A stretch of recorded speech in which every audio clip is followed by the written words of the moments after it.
Hey everyone, myself Professor Saurabh Chhajer from Mumbai, and here in this video we'll be discussing next part of our Chalisa series. So let's see. Mrs. Geeta went to a local rice and wheat wholesale shop and asked for 100 kgs of basmati rice. The shopkeeper quoted the price of the same as 125 per kg, to which she agreed.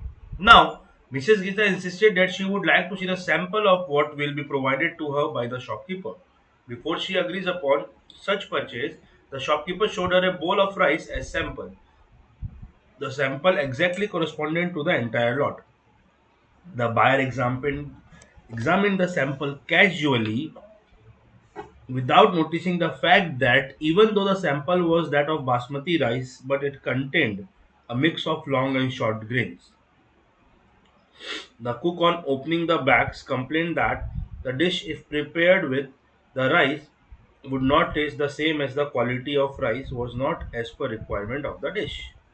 Now, Mrs. Geeta wants to file a suit of fraud against the seller, alleging him of selling mix of good and cheap quality rice. Will she be successful? We clearly know the answer is no, she would not be successful. Why? Because you have bought goods with the sample. So there is a quality that there is a condition that and warranty that the goods if bought by sample then the actual delivered goods should match with the sample and यहाँ पे clearly बताया है जो sample था उससे exactly match कर रहा है actual delivered goods right जब goods actual delivered goods sample से match करता है तब वहां पे seller का कोई भी responsibility कोई भी liability नहीं होता है right. Explain the basic law of sale by sample and sale of goods act, decide the fate of the case and option open to the buyer for grievances redressal. उसके पास कोई option available नहीं है. Sample आपने casually check किया, आपकी गलती. What would be your answer in case Mrs. Geeta specified her exact requirement as the length of rice? इस case में भी सेलर रिस्पॉन्सिबल होगा बिकॉज गीता ने एग्जैक्ट रिक्वायरमेंट बताया था कि उसे किस लेंथ का राइस चाहिए एंड फिर मिक्स क्वालिटी है तो फिर सेलर रिस्पॉन्सिबल होगा. Let's see.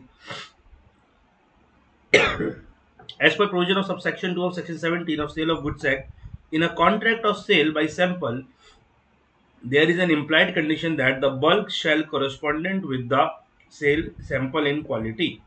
The buyer shall have a reasonable opportunity of comparing the bulk with the sample. Bulk को sample से compare करने की reasonable opportunity होनी चाहिए and in the instance case in the light of provisions of subclause B of subsection 2 of section 17 of the act, Mrs. Geeta will not be successful as she casually examined the sample of rice which exactly corresponded with the entire lot, without noticing the fact that even though the sample was of basmati rice, but it contained a mix of long and short grain. तो यहाँ पे buyer के पास कोई option नहीं, buyer यहाँ पे seller को responsible या लाइबल नहीं बना सकता. Now, as per the provision of subsection 1 of section 7 of Sale of Goods Act, a contract of sale is a contract for sale by sample, where there is a term in the contract express or implied to the effect, as per the provision of subsection 2, in a contract of sale by sample, there is an implied condition that the bulk shall correspondent with the sample in quality. The buyer shall have a reasonable opportunity of comparing the bulk with the sample. That the goods shall be free from any defect, rendering them unmerchantable, which would not be apparent on reasonable examination of the sample. Now, in the instance case, buyer के पास कोई भी option नहीं because सारी condition satisfy हुई है. Now, in case Mrs. Geeta specified her exact requirement as to length of rice, then there is an implied condition that goods shall correspond with the description. If it is not so, then the seller will be held liable, right? Chalo friend, that's it for this video. Thank you so much everyone. Bye bye. Take care. Jai Hind.